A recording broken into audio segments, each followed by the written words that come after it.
వచ్చుచున్నాడు, క్రియ ఫలితాన్ని తెచ్చుచున్నాడు. ప్రభువు త్వరగా వచ్చుచున్నాడు, క్రియ ఫలితాన్ని తెచ్చుచున్నాడు.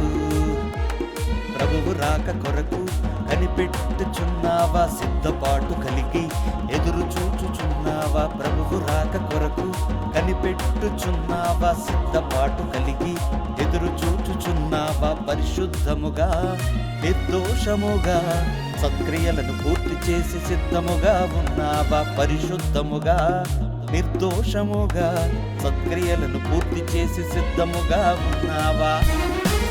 ప్రభువు త్వరగా వచ్చుచున్నాడు, క్రియ ఫలితాన్ని తెచ్చుచున్నాడు. ప్రభువు త్వరగా వచ్చుచున్నాడు, క్రియ ఫలితాన్ని తెచ్చుచున్నాడు.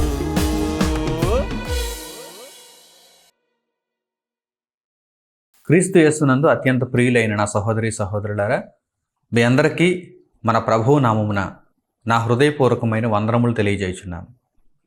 సిద్ధపాటు అనే కార్యక్రమానికి మీ అందరికీ స్వాగతం. దేవుని మాటలను మనం వింటున్నప్పుడు ఆ మాటలకు లోబడుతూ ఆ మాటల ప్రకారం ప్రవర్తిస్తూ ప్రభువు రాకడ కొరకు ఆయుత్తపడే దేవుని బిడ్డలుగా మనం ఉండాలి. ప్రియులారా, ఈ కార్యక్రమం ద్వారా అనేక భాగాలలో దేవుని కృపను బట్టి ఎన్నో విషయాలను చర్చించడం జరిగింది. ఇంకనూ ఆయన కృప మన ఎడల ఉండుటను బట్టి ఈ కార్యక్రమాలను కొనసాగించగలుగుతున్నాం. ఈరోజు కూడా పరమ తండ్రి అయినటువంటి దేవుని ప్రేమను బట్టి మరొక అద్భుతమైన సంగతిని పరిశుద్ధ గ్రంథం నుండి ఆలోచించటానికి దేవుడు మనకు అనుగ్రహమును చూపించాడు.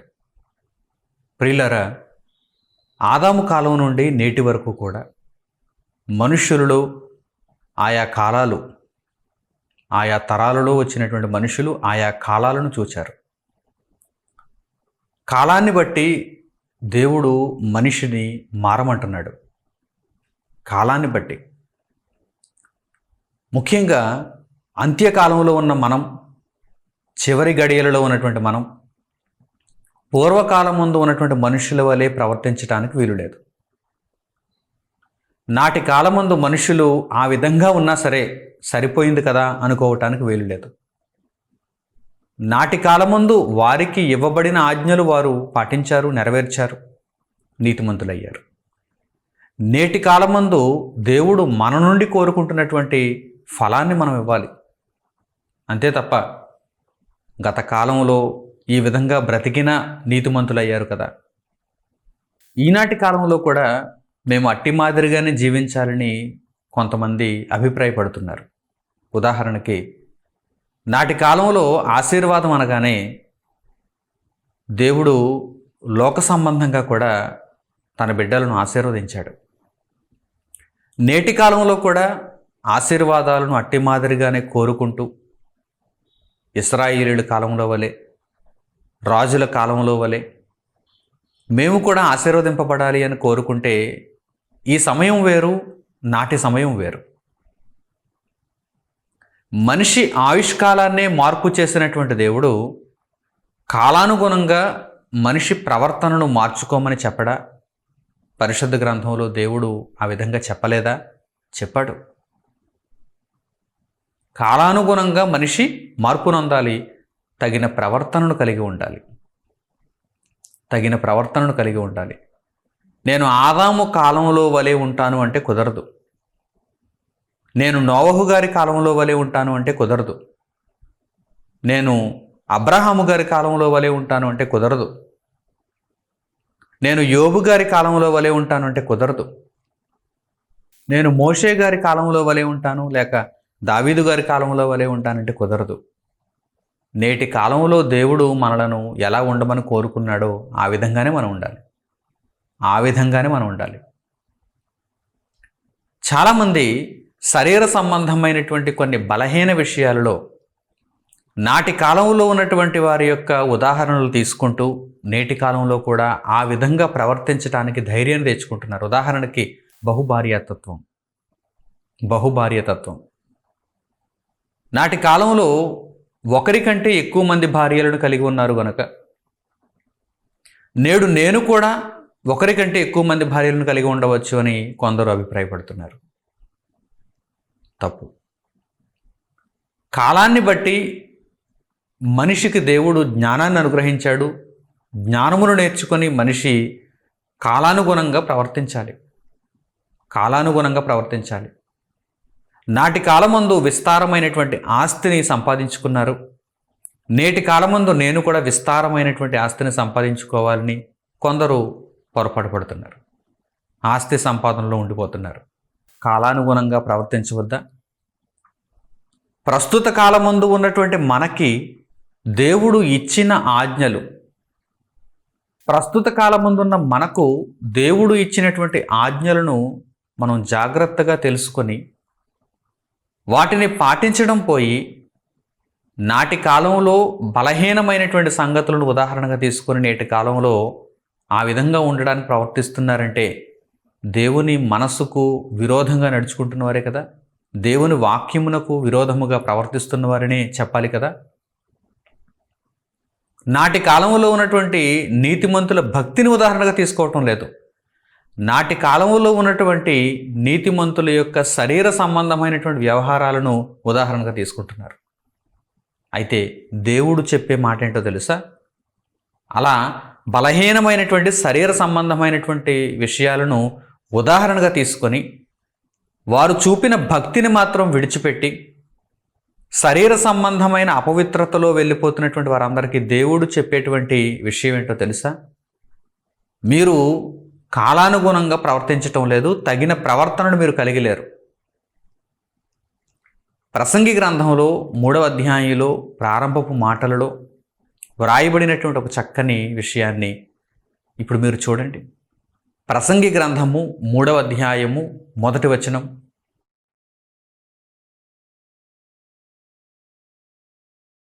ప్రతిదానికి సమయము కలదు, ఆకాశము క్రింద ప్రతి ప్రయత్నమునకు సమయము కలదు. ప్రతిదానికి సమయము కలదు అంటే సమయాన్ని బట్టి ఏదైనా చేయాలి. మాట్లాడాలన్నా, మౌనంగా ఉండాలన్నా క్రింద అవే విషయాలను వివరిస్తున్నాడు ఆ 3వ అధ్యాయంలో క్రింది మాటలలో. మాట్లాడడానికైనా, మౌనంగా ఉండడానికైనా, నవ్వడానికైనా, దుఃఖపడడానికైనా, దేనికైనా సరే సమయం ఉంటుంది. ప్రతి దానికి సమయము కలదు, ఆకాశము క్రింద ప్రతి ప్రయత్నమునకు సమయము కలదు. సమయాన్ని బట్టి ఏ విధంగా ప్రవర్తించాలన్నది మనం నిర్ణయించుకోవాలి. తగు ప్రవర్తన మనం కలిగి ఉండాలి. అంతే తప్ప మౌనంగా ఉండవలసిన సమయంలో మాట్లాడడం మంచిది కాదు, మాట్లాడవలసిన సమయంలో మౌనంగానూ ఉండకూడదు. నవ్వాల్సిన సమయంలో ఏడవకూడదు, ఏడవలసిన సమయంలో నవ్వనకూడదు. ఇది ఒక ఉదాహరణగా మనం తీసుకోగలిగితే పురాతన కాలంలో, పాత నిబంధన కాలంలో, క్రీస్తుకు పూర్వము మనుషులు కలిగి ఉన్నటువంటి జీవిత విధానం, దానిని అచ్చంగా ఇప్పుడు మనం అనువర్తించుకోవటానికి కుదరదు. ఎందుకంటే ఇప్పుడు మనం ఉన్న కాలం వేరు, అప్పుడు వారు నివసించిన కాలం వేరు. ఇప్పుడు మనం ఉన్న కాలం వేరు, అప్పుడు వారు నివసించిన కాలం వేరు. ఒక చక్కని ఉదాహరణ ద్వారా ఈ పాఠాన్ని మనం నేర్చుకుందాం. ఒక చక్కని ఉదాహరణ. ప్రియులారా, కాలానికి తగినటువంటి ప్రవర్తనను మనం కలిగి ఉండాలని దేవుడు మనకు తెలియజేస్తున్నటువంటి చక్కని సందర్భం ఇది. ప్రాచీన కాలంలో అనగా ఇశ్రాయేలీయుల కాలంలో ఒక గొప్ప ప్రవక్త ఏలీయా గారు ఒక మంచి దైవజనుడు, గొప్ప ప్రవక్త. ఆయన తదనంతరం ఎలీషా గారు ఆయన శిష్యుడిగా అంతటి ప్రవక్తగా కనిపిస్తున్నారు. ఏలీయా గారి తర్వాత ఎలీషా గారు ఆ బాధ్యతలు తీసుకున్నారు. ఇశ్రాయేలీయులకు దేవుని మాటలను ప్రకటించారు. ఎలీషా గారు ఏలీయా గారిని వెంబడించటానికి, ఎలీషా గారు ఏలీయా గారి శిష్యుడిగా మారటానికి ఒకానొక సందర్భం వచ్చింది. ఆ సందర్భంలో ఎలీషా గారు ఏలీయా గారిని ఏమని అడుగుతున్నారంటే, నిన్ను వెంబడించటానికి ముందు నేను వెళ్ళి నా తల్లిదండ్రులను ముద్దు పెట్టుకుని వస్తాను, వారి దగ్గర సెలవు పుచ్చుకుని వస్తాను, అలాగే నేను ఉంటున్నటువంటి ఆ ప్రాంతపు ప్రజలందరికీ నేను ఈ విషయాన్ని తెలియజేసి వస్తాను. అప్పుడు నేను నిన్ను వెంబడిస్తాను అంటున్నారు. ఏలియా గారిని వెంబడించడానికి ఎలీషా గారు ఏమంటున్నారంటే, ముందుగా నేను నా తల్లిదండ్రుల దగ్గరకు వెళ్ళి, నా బంధువుల దగ్గరకు వెళ్ళి ఈ విషయాన్ని నేను వారితో చెప్పి వారి దగ్గర సెలవు పుచ్చుకుని అప్పుడు నీ దగ్గరకు వస్తాను, ఈ విధంగా నాకు సెలవివి అని అడుగుతున్నారు. అప్పుడు ఏలియా గారు వెళ్ళమన్నారు. ఆ విధంగానే ఎలీషా గారు తల్లిదండ్రుల దగ్గరికి వెళ్ళారు.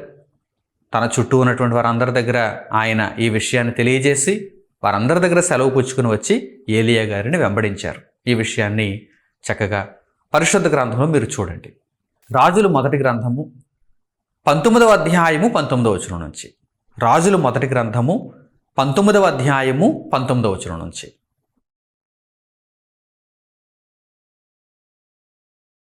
ఏలియా అచ్చట నుండి పోయిన తర్వాత అతనికి షాపాతు కుమారుడైన ఎలీషా కనబడెను. అతడు తన ముందరనున్న 12 అరకల ఎడ్ల చేత దుక్కి దున్నించుచు 12వ అరక తాను తోలుచుండెను. ఏలియా అతని చేరబోయి తన దుప్పటి అతని మీద వేయగా అతడు ఎడ్లను విడిచి ఏలియా వెంట పరుగెత్తి, నేను పోయి నా తల్లిదండ్రులను ముద్దు పెట్టుకుని తిరిగి వచ్చి నిన్ను వెంబడించేదనని చెప్పి అతనిని సెలవడుగగా అతడు, పోయి రమ్ము, నా వలన నీకు నిర్బంధము లేదని చెప్పాను. అందుకతడు అతనిని విడిచి వెళ్ళి కాడి ఎడ్లను తీసి వధించి వాటి మాంసమును గొర్తినొగల చేత వంట చేసి జనులకు వడ్డించాను. వారు భోజనము చేసిన తరువాత అతడు లేచి ఏలియా వెంబడి వెళ్ళి అతనికి ఉపచారము చేయుచుండెను.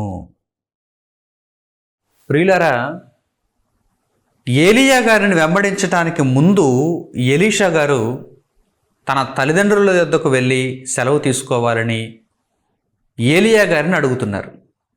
ఏలియా గారి దగ్గర సెలవు అడిగారు. అప్పుడు ఏలియా గారు ఏం చెబుతున్నారు? నా వలన నీకు నిర్బంధము లేదు, నీవు చక్కగా వెళ్ళి నీ తల్లిదండ్రుల యొద్ద సెలవు తీసుకొని నీ జనులందరికీ ఈ విషయాన్ని తెలియజేసి సంతోషంగా నువ్వు తిరిగిరా, నన్ను వెంబడించు అని తెలియజేశారు. ఎలీషా గారు ఏలియా గారి యొద్ద సెలవు తీసుకొని ఆయన ఇంటికి వెళ్ళి తల్లిదండ్రులను ముద్దు పెట్టుకొని వారి దగ్గర సెలవు తీసుకొని తన జనులందరికీ గొప్ప విందు చేసి వారందరి దగ్గర సెలవు తీసుకొని అప్పుడు వచ్చి ఏలియా గారిని వెంబడించినట్టుగా మనకు కనిపిస్తుంది. ఈ విషయాన్ని జాగ్రత్తగా మన మనసులో ఉంచుకోవాలి. ఈ విషయాన్ని చాలా వివరంగా దేవుడు రాయించాడు. అక్కడ ఏం జరిగిందో స్పష్టంగా దేవుడు తెలియజేశాడు. ఎందుకంటే మనకు దీని విషయమై ఒక పాఠాన్ని చెప్పాలనుకుంటున్నాడు ఆయన. దేవుడు ఏమి వ్రాయించినా దాని వెనక ఒక పరమార్థం ఉంటుంది. పరిశుద్ధ గ్రంథంలో ఏ సందర్భాన్ని మనం చదివినా దాని వెనక ఒక పరమార్థం ఉంటుంది. ఇప్పటికే బైబిల్లో ఈ విషయాన్ని మీరు పలుమార్లు చదివి ఉంటారు. కానీ ఇదిగో ఈరోజు ఈ పాఠానికి తగ్గట్టుగా మీరు ఆలోచన చేసి ఉండకపోవచ్చు. సమయానికి తగ్గ ప్రవర్తన మనలో ఉండాలి. కాలానుగుణంగా మనం ప్రవర్తించాలి. పురాతన కాలంలో, పాత నిబంధన కాలంలో, ధర్మశాస్త్ర కాలంలో, ప్రవక్తల కాలంలో వారి యొక్క ప్రవర్తన ఎలా ఉందో చూడండి. ఏలియా గారిని వెంబడించే ముందు ఎలీషా గారు తన తల్లిదండ్రుల యొద్ద సెలవు తీసుకున్నారు, తన జనుల యొద్ద సెలవు తీసుకున్నారు. ఇది నాడు ఎలీషా గారు ఏలియా గారి మధ్య జరిగిన సందర్భంగా కనిపిస్తుంది. ఏలియా గారి యొద్ద ఎలీషా గారు సెలవు తీసుకున్నారు, ఏలియా గారు ఎలీషాకు సెలవిచ్చారు. రైట్, ఇక్కడ వరకు మీకు అర్థమైంది కదా. ఇది పాత నిబంధన కాలంలో ఉన్నటువంటి ప్రవర్తన. ఇప్పుడు క్రొత్త నిబంధన కాలంలో కూడా సరిగ్గా ఇలాంటి సన్నివేశం ఒకటి ఎదురైంది.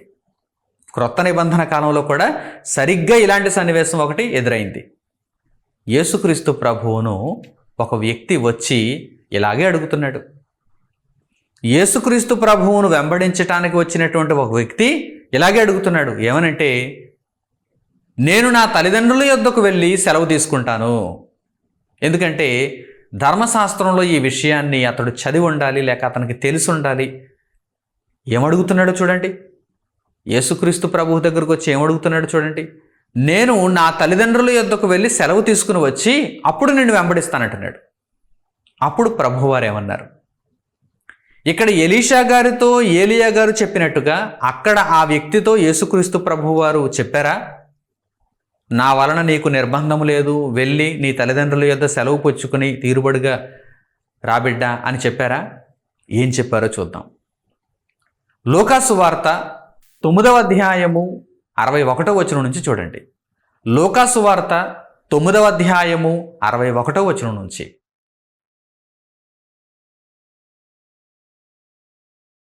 మరి ఒకడు, ప్రభువా, నీ వెంట వచ్చేదను గాని నా ఎంటనున్న వారి యొద్ద సెలవు తీసుకుని వచ్చుటకు మొదట నాకు సెలవిమ్మని అడుగగా, యేసు నాగటి మీద చెయ్యి పెట్టి, వెనుక తట్టు చూచువాడెవడును దేవుని రాజ్యమునకు పాత్రుడు కాడని వానితో చెప్పెను. కాలం మారింది, మనిషి ప్రవర్తన కూడా ఏమవ్వాలి? మారాలి. అప్పటిలాగే ఇప్పుడు కూడా ఉంటానంటే ఎలా? ఇలా చాలామంది లేరా? ఉన్నారు. అంటే పరిశుద్ధ గ్రంథమును విభజించి నేర్చుకోవడం ఎలాగో వారికి తెలియదు. కాలానుగుణంగా దేవుని వాక్యమును ఎలా అనువర్తించుకోవాలో వారికి తెలియటం లేదు. ఈరోజు అనేక మంది ఇలాంటి పరిస్థితులలో బంధింపబడ్డారు, చిక్కుకుపోయారు. ఈరోజు క్రైస్తవులుగా పిలువబడుతూ కూడా వారికి దేవుడు ఈ కాలం ముందు ఇచ్చినటువంటి ప్రధానమైనటువంటి ఆజ్ఞలను మర్చిపోయి ఇప్పటికీ కూడా పాత నిబంధన కాలంలో ఉన్న ఇశ్రాయేలీయులు వారు పాటించినటువంటి విధి విధానాలను ఇప్పటికీ వీరు పాటించాలనుకోవటం చాలా అవివేకం.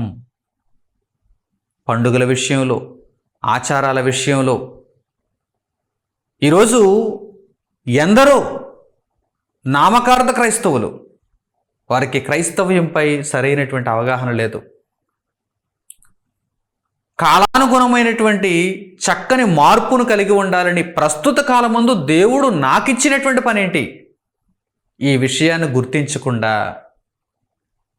వారికి నచ్చినవి పాత నిబంధన కాలంలో ఏవైతే ఉన్నాయో వాటిని ఈరోజు పండుగలుగా ఆచరణ చేస్తూ ఈరోజు దేవుని వాక్యాన్ని నిరర్ధకం చేస్తున్నారు. అందుకే ఈ చక్కని సందర్భాన్ని ఒక పోలిక ద్వారా మీకు చూపిస్తున్నాను. నాడు ఏలియా గారు, ఎలీషా గారు, నేడు అనగా ఇప్పుడు మనం చదివినటువంటి ఈ సందర్భాన్ని మనం చూస్తే క్రొత్త నిబంధన కాలం. ప్రభువైన యేసుక్రీస్తు ఒక వ్యక్తి. ఈ వ్యక్తి యేసుక్రీస్తు ప్రభువును వెంబడించాలనుకుంటున్నాడు. అందుకే ఆయన దగ్గరకు వచ్చి, ప్రభువా, నేను నిన్ను వెంబడించడానికి ముందు మొదట వెళ్ళి నా తల్లిదండ్రుల యొద్ద సెలవు తీసుకొనుటకు నాకు సెలవిమ్ము అని అడుగుతున్నాడు. అచ్చం ఎలీషా గారు, ఏలియా గారిని అడిగినట్టుగా. కానీ యేసుక్రీస్తు ప్రభు ఏలియా గారు ఇచ్చినటువంటి సమాధానం ఇవ్వలేదు. ఇక్కడ యేసుక్రీస్తు ప్రభు ఏలియా గారు ఇచ్చినటువంటి సమాధానాన్ని ఇవ్వలేదు. నా వలన నీకు ఎటువంటి నిర్బంధము లేదు, వెళ్ళి నీ తల్లిదండ్రుల యొద్ద సెలవు తీసుకుని రా అని చెప్పలేదు. ఎందుకంటే కాలం అది కాదు. ఇది పాత నిబంధన కాలం కాదు. ప్రభు రాక కొరకు ఎదురు చూస్తున్నటువంటి కాలం కాదు అది. ప్రభు వచ్చేసాడు కదా, మెస్సయ్య వచ్చేసాడు. క్రొత్త నిబంధన అమలు చేసేస్తున్నాడు. పాత నిబంధనను ఆయన కొట్టివేయుచున్నాడు, నెరవేర్చి కొట్టివేయుచున్నాడు. ఆ కాలం అది. కనుక ఇప్పుడు అంత సమయం ఉండదు. నీవు నన్ను వెంబడించాలనుకుంటే వెంటనే వెంబడించడమే. ప్రభువారు చెప్పినటువంటి సమాధానం చూడండి. అక్కడ ప్రభువారు ఇచ్చినటువంటి ఆ చక్కని సమాధానాన్ని చూడండి. నాగటి మీద చెయ్యి పెట్టి వెనుక తట్టు చూచువాడెవడును నాకు పాత్రుడు కాడు.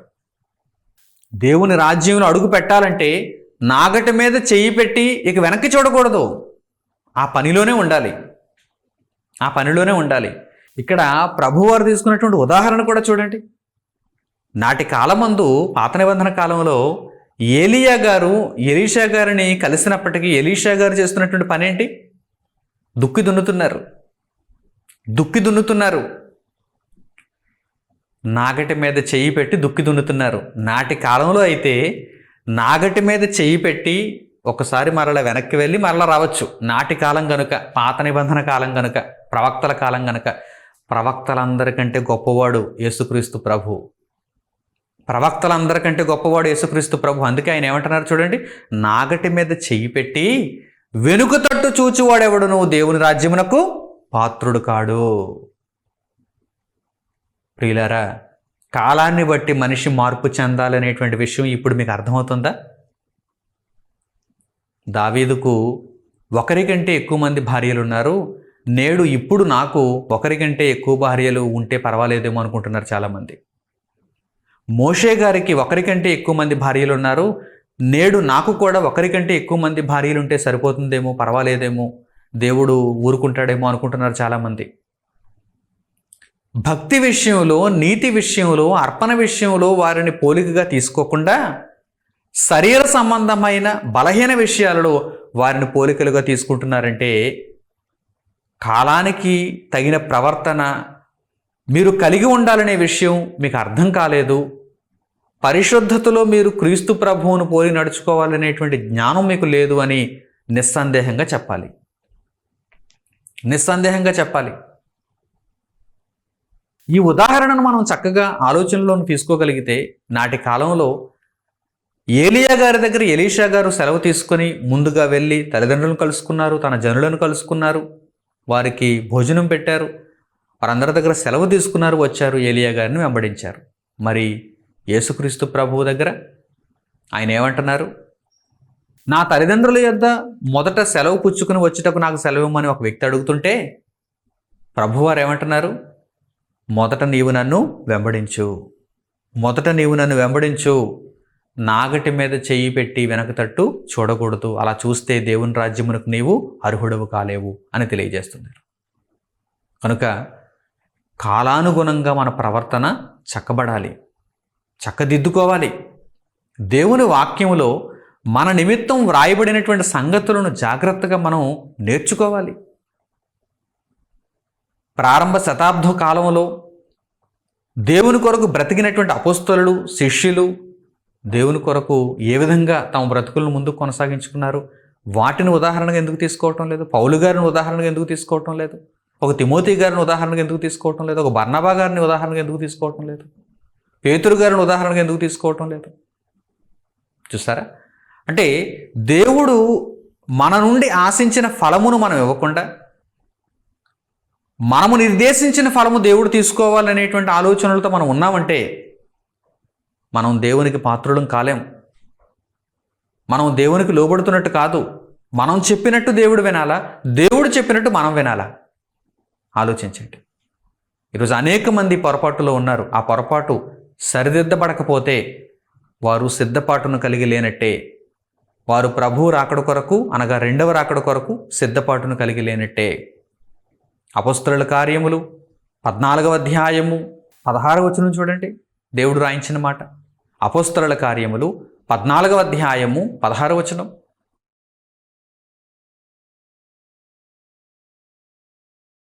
ఆయన గత కాలములలో సమస్త జనులను తమ తమ మార్గముల యందు నడువనిచ్చెను. ఏమని రాయబడిందో చూసారా? ఆయన గత కాలములలో సమస్త జనులను తమ తమ మార్గముల యందు నడువనిచ్చెను. ఎందుకంటే అప్పటి పరిస్థితిని బట్టి అప్పటికింకా రక్షణ మనుషులకు చేరువ కాలేదు. దేవుని యొక్క సంకల్పం అంతా పరిపూర్ణముగా గ్రంథస్థం చేయబడి మనుషులకు ఇంకా అందుబాటులోనికి రాలేదు. వారి స్థితిని బట్టి, వారికి ఉన్న భక్తిని బట్టి దేవుడు ఆ కాలముల యందు, గత కాలముల యందు, పూర్వకాలముల యందు, ప్రాచీన కాలముల యందు జనులను తమ తమ మార్గముల యందు నడువనిచ్చెను. మరి ఇప్పుడు దేవుడు అదే మాదిరిగా ఇష్టానుసారంగా ప్రవర్తిస్తే ఊరుకుంటాడా? అన్ని విషయాలను దేవుడు తేటతెల్లం చేశాడు కదా. నాటి కాలానికి నేటి కాలానికి ప్రధానమైనటువంటి వ్యత్యాసాలు చాలా ఉన్నాయి కదా. ప్రభువైన యేసు వచ్చారు, తండ్రిని గూర్చి పరిపూర్ణంగా బయలుపరిచారు, దేవుని సంకల్పం అంతా తెలియచేయబడింది, మనం చేయవలసిన పని కూడా మనకు నిర్దేశింపబడింది, మనం దేవుని కొరకు ఎలా బ్రతకాలో పూర్తిగా వ్రాయబడింది. కనుక వీటన్నిటినీ నేర్చుకున్నప్పుడు దేవుడు మన నుండి ఆశించుచున్నటువంటి ఫలమును మనం ఇవ్వాలి. దేవుని కొరకు ఈ కాలమందు మనం ఎలాంటి ప్రవర్తనను కలిగి ఉండాలో అటువంటి ప్రవర్తననే కలిగి ఉండాలి తప్ప ఏదో మనకు నచ్చిందని, గత కాలంలో కొంతమంది వ్యక్తులలో ఉన్నటువంటి కొన్ని శరీర సంబంధమైనటువంటి ఉదాహరణలను నేటి కాలంలో మనం కూడా వాటిని అనువర్తనం చేసుకుంటూ దేవుని ప్రేమకు మనం దూరం కాకూడదు, దేవుని సంకల్పాన్ని మనం నిర్వీర్యం చేయకూడదు. కనుక ఈ విషయంలో మీరంతా కూడా చక్కని జాగ్రత్త కలిగిన వారుగా ఉండాలని నేను కోరుకుంటున్నాను. కాలం మారింది. పాత నిబంధన కాలం వేరు, క్రొత్త నిబంధన కాలం వేరు. అందులోనూ క్రొత్త నిబంధన కాలంలో కూడా చిట్ట చివరి గడియలలోనికి మనం వచ్చేసాం. చిట్ట చివరి గడియలలోనికి మనం వచ్చేసాం. నాటి కాలంలో ఉన్నటువంటి వారు ప్రభు రెండవ రాకడ కొరకు ఎదురు చూస్తున్నారా? ప్రభు మొదటి రాకడ కొరకు ఎదురు చూస్తున్నారు. మరి మనం ఇప్పుడు ప్రభు రెండవ రాకడ కొరకు ఎదురు చూస్తున్నాం తప్ప ప్రభు మొదటి రాకడ కొరకు ఎదురు చూడటం లేదే. అంటే కాలాన్ని బట్టి మన ఆలోచన విధానం నాటి కాలంలో ఉన్న వారి యొక్క ఆలోచన విధానానికి వ్యత్యాసంతో ఉంది కదా, విభేదించి ఉంది కదా.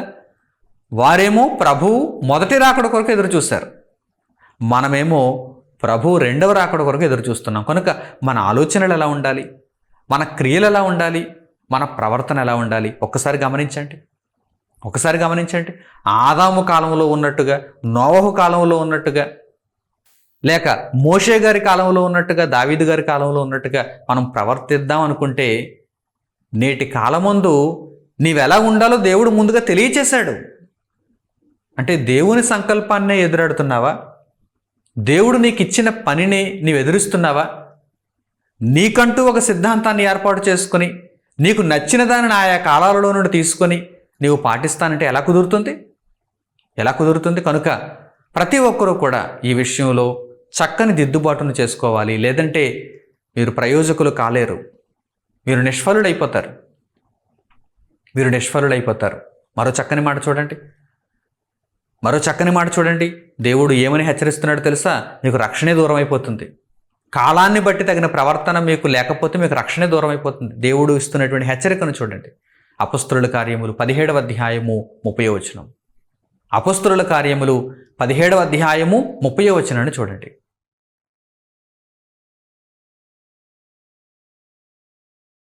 ఆ అజ్ఞాన కాలములను దేవుడు చూచి చూడనట్టుగా ఉండెను. ఇప్పుడైతే అంతటను అందరూ మారు మనస్సు పొందవలెనని మనుష్యులకు ఆజ్ఞాపించుచున్నాడు. ఆ అజ్ఞాన కాలములను దేవుడు చూచి చూడనట్టుగా ఉండెను. కాలం మారింది. అది అజ్ఞాన కాలం, ఇది జ్ఞానకాలం. అంతే కదా? అది అజ్ఞాన కాలం. ఆ అజ్ఞాన కాలములను అంటే అప్పటికి జ్ఞానము పరిపూర్ణంగా మనుషులకు అనుగ్రహింపబడలేదు. అప్పటి మనుష్యులకు ఇన్ని విషయములు తెలియవు.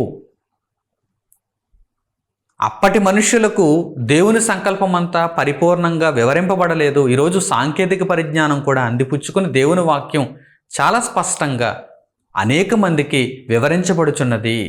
ఇంటి వద్దనే కూర్చొని దేవుని వాక్యాన్ని చక్కగా నేర్చుకుంటున్నారు. ప్రతి ఒక్కరూ బైబిల్ని చేతపట్టుకొని దేవుని వాక్యాన్ని చక్కగా నేర్చుకుంటున్నారు. మీ చెంత సమాచారం ఉంచుకుంటున్నారు, నోట్స్ రాసుకుంటున్నారు, సాధన చేస్తున్నారు, అభ్యాసం చేస్తున్నారు.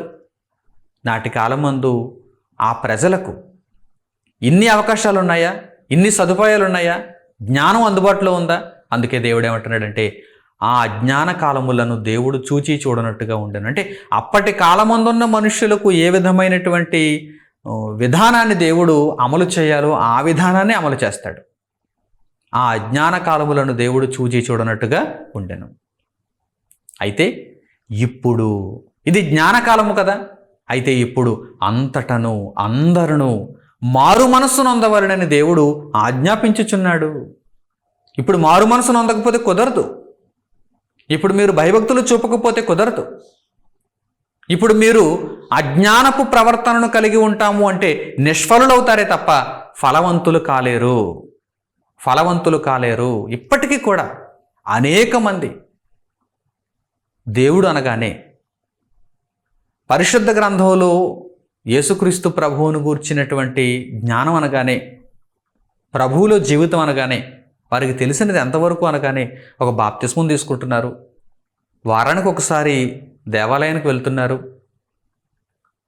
ఆ తర్వాత చందా ఇస్తున్నారు, సంవత్సరానికి 1, 2, 3 పండుగలు ఆచరిస్తున్నారు. క్రిస్మస్ అని, గుడ్ ఫ్రైడే అని, ఈస్టర్ అని, లెంట్ డేస్ అని, మటల ఆదివారం అని, ఇలా కొన్ని పండుగలు ఆచరణ చేస్తున్నారు. ప్రియులారా, మీరు ఇలాగే ఉండిపోతే నిష్ఫలుడైపోతారు. ఆ తర్వాత చాలా బాధపడతారు. మీరు ఫలవంతులుగా మారాలంటే ఇప్పుడే మారు మనసును ఉందండి. అజ్ఞాన కాలములను దేవుడు చూచి చూడనట్టుగా ఉండెను. ఆ కాలములలో ఉన్న మాదిరిగా నేడు మీరు కూడా ఉంటానంటే ఎలా? ఆ కాలములో ఉన్న మాదిరిగా నేడు మీరు కూడా ఉంటానంటే ఎలా? కొంతమంది విశ్రాంతి దినం అంటారు. నాటి కాలంలో యూదులు ఇశ్రాయేలీయులు పాటించినట్టుగా మేము కూడా ఈరోజు విశ్రాంతి దినాన్ని పాటిస్తాం, అయిపోయింది అంటారు. మా భక్తి ఇంతే అంటారు. కాలాన్ని బట్టి దేవుడు మనకు అనుగ్రహించినటువంటి విధి విధానాలను తెలుసుకోవాలి, మార్పు నొందాలి. ప్రభు రెండవ రాకడకు మీరు సిద్ధపాటును కలిగి ఉండాలి. మీ జీవితాలను ఆయుధపరుచుకోవాలి. లేదంటే దేవుని ఆజ్ఞను అతిక్రమించిన వారు అవుతారు. దేవుడు ఇక్కడ ఏమంటున్నాడు? నేను ఆజ్ఞాపించాను. రిక్వెస్ట్ చేయలేదు దేవుడు ఎవరిని, బ్రతిమలాడలేదు దేవుడు ఎవరిని. అజ్ఞాన కాలములు యందు దేవుడు చూచి చూడనట్టుగా ఉండను. ఇప్పుడైతే అంతటను అందరును మారు మనసు నొందవలనని మనుషులకు దేవుడు ఆజ్ఞాపించాడు. ఆజ్ఞ బయలుదేరిపోయింది. ఆజ్ఞను మీరు అతిక్రమిస్తే పాపాత్ములు అవుతారు. కనుక ప్రస్తుత కాలంలో మీ బ్రతుకు విధానం, క్రొత్త నిబంధన కాలంలో దేవుడు మనిషిని ఎలా ఉండమని నిర్దేశించాడో, ఏ ఆజ్ఞలైతే ఇవ్వబడ్డాయో ఆ ఆజ్ఞలను మీరు పాటిస్తూ దేవుని కొరకు బ్రతకాలి. ఏ ఆజ్ఞలు ఇవ్వబడ్డాయండి? ప్రధానంగా 2 ఆజ్ఞలు. 1, మీ దేవుణ్ణి మీరు ఎటువంటి అరమరిక లేకుండా పరిపూర్ణంగా ప్రేమించాలి. 2, మీ చుట్టూ ఉన్నటువంటి సహోదరులను మీరు దేవుణ్ణి ప్రేమించినట్టే ప్రేమించాలి. అనగా సువార్తను ప్రకటిస్తూ మీ చుట్టూ ఉన్నటువంటి సహోదరులను ప్రేమించాలి. ఈ 2 ప్రధానమైనవి. ఈ రెండింటిని ఈరోజు మీరు ఆజ్ఞలుగా కలిగి ఉన్నారు. ఈ రెండింటిని మీరు చేసి పరలోకంలో ప్రవేశించాలంటే, క్రొత్తగా జన్మించాలి. ముందు పాపక్షమాపణ నొందాలి. ప్రభువైన యేసులో మీరు బాప్తిస్మం పొందాలి. మీ జీవితమును మార్చుకొని ప్రభువును ధరించుకొని దేవుని కొరకు బ్రతుకుతూ దేవుని పనిని మీరు పూర్తి చేసి ప్రభువు చిత్తానుసారముగా మీ దేహములను విడిచిపెట్టి మీ ఆత్మలను దేవుని చేతుల్లో పెట్టుకోగలిగితే దేవుడు అనుగ్రహించే నిత్య జీవానికి మీరు అందరూ పాత్రులవుతారు. చక్కని నిర్ణయంతో మీ బ్రతుకులను ఆయుధపరుచుకుంటారని హృదయపూర్వకంగా నేను కోరుకుంటూ దేవుని మాటలను ఇంతటితో ముగిస్తున్నాను. తండ్రి అయిన దేవునికి ప్రార్థనలు ఏకీభవించండి. మహోన్నతుడును మహాపరిశుద్ధుడునైన మా కన్న తండ్రి, మీరు దయచేసినటువంటి చక్కని సంగతుల కొరకు మా హృదయపూర్వకమైన కృతజ్ఞతాస్తుతులు మీకు చెల్లిస్తున్నాము. కాలానుగుణంగా తండ్రి మనిషి మార్పు నొందవలసిన వాడుగా ఉన్నాడు. కానీ పురాతన కాలంలో ఉన్నటువంటి వ్యక్తులను ఉదాహరణగా తీసుకుంటూ బలహీనమైన విషయాలలో తండ్రి ఆ వ్యక్తులలో ఉన్నటువంటి విధానాలను ఆచరిస్తూ మీరు నేడు అనుగ్రహించినటువంటి ముఖ్యమైనటువంటి ఆజ్ఞలను మర్చిపోతున్నాడు, వాటిని ప్రక్కన పెడుతున్నాడు. అటువంటి పరిస్థితులలో ఈ పాఠమును దయచేసి మనుషులను మేల్కొలుపుతూ అంతటను అందరును మారు మనసు నొందవలనని మీరు హెచ్చరించి ఆజ్ఞాపించిన దానిని బట్టి మీ కృతజ్ఞతలు తండ్రి. మీ ఆజ్ఞను తీసుకొని ఇక మీదట మీ కొరకు చక్కగా బ్రతకగలిగే భాగ్యం మీ బిడ్డలకు దయచేయమని మిమ్మల్ని కోరుకుంటూ, అటువంటి మనసు కలిగిన వారుగా ఉండడం ప్రతి ఒక్కరికి సహాయం చేయమని వేడుకుంటూ మా ప్రార్థనా విన్నపములను మా ప్రభువును రక్షకుడునైన యేసుక్రీస్తు వారి పేరిట మిమ్మల్ని అడుగుచున్నాము తండ్రి. ఆమేన్. మన తండ్రి అయిన దేవుని ప్రేమ, మన రక్షకుడైన యేసుక్రీస్తు వారి కృప, పరిశుద్ధాత్ముని అన్యోన్య సహవాసము మనందరికీ సదాకాలము తోడై నడిపించును కాక. ఆమేన్. అందరికి వందనములు. సెలవు.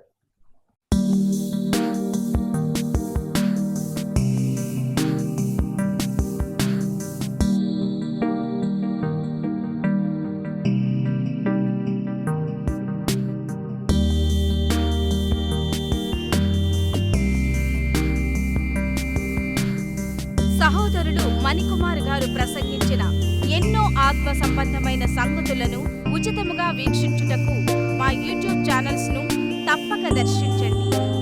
మా సమాచారమును ఎప్పటికప్పుడు తెలుసుకుని ఆత్మీయాభివృద్ధి నొందవలనంటే మా యూట్యూబ్ ఛానల్స్ ను సబ్స్క్రైబ్ చేసుకోండి. సత్వర నోటిఫికేషన్ల కొరకు సబ్స్క్రైబ్ బటన్ ప్రక్కనే ఉన్న బెల్ సింబల్ ను క్లిక్ చేయండి.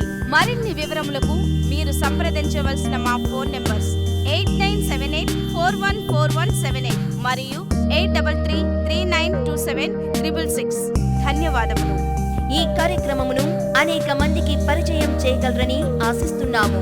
ప్రభువైన యేసుక్రీస్తు పేరిట మీకు శుభములు.